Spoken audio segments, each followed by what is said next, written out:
The Illinois Department of Employment Security was inundated with a record number of claims when the pandemic struck. And despite efforts, the I-Team continued to get hundreds of calls from people who said that they couldn't get their benefits or couldn't get a hold of anyone to get problems fixed. Now, the acting director of IDES is talking on camera for the first time. Kristen Richards is the acting director of the Illinois Department of Employment Security, the state agency criticized for failing to keep up with unemployment claims. Richards started in August. Are you thinking, what did I get myself into? I got the call early in the summertime to ask if I would give it some thought, and I slept on it and said yes. And I'm giving it all I've got. Richard says that IDES has paid out $16.5 billion in benefits to about 2.4 million people since March. However, those numbers also exposed weaknesses, like an outdated website which has since been upgraded. The agency's still struggling to keep up with overwhelming calls from people who can't get problems solved online. Many of those people calling the I-Team about delayed payments or a lack of approval for benefits. If you are eligible for benefits, and if you are on regular unemployment insurance and you are certifying every other week, and your wages maintain your eligibility for benefits, then you should have no problem receiving benefits after you certify. But many technical issues can't get solved unless claimants speak to a representative on the phone.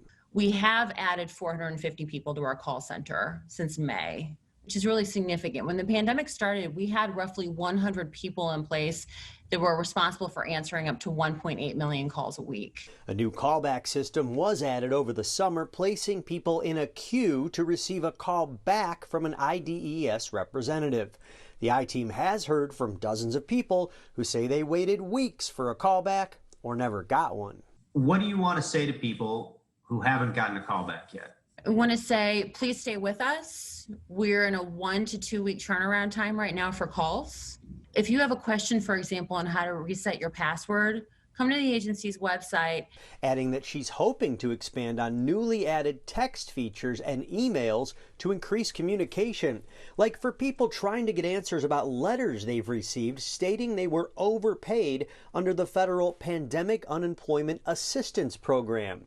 In some cases, people are being asked to pay back thousands of dollars to the state due to apparent income miscalculations. You believe that those notices are accurate? What I can tell you is that we've brought on an additional 100 people to help make sure that we're verifying wages correctly. The ABC7 I-Team has also heard from many people who've struggled to get answers after falling victim to fraud. Unfortunately, it's something that is taking a lot of resources out of the Department of Employment Security to confront. Richards urges anyone who believes they are a scam victim to first report it to the IDES website.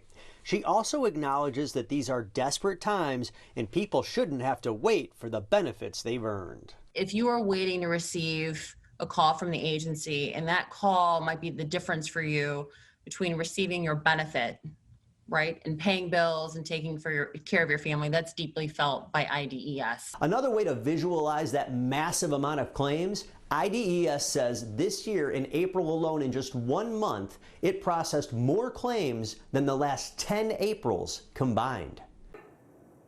Hey, if you like that video, be sure to subscribe to our ABC7 Chicago YouTube channel.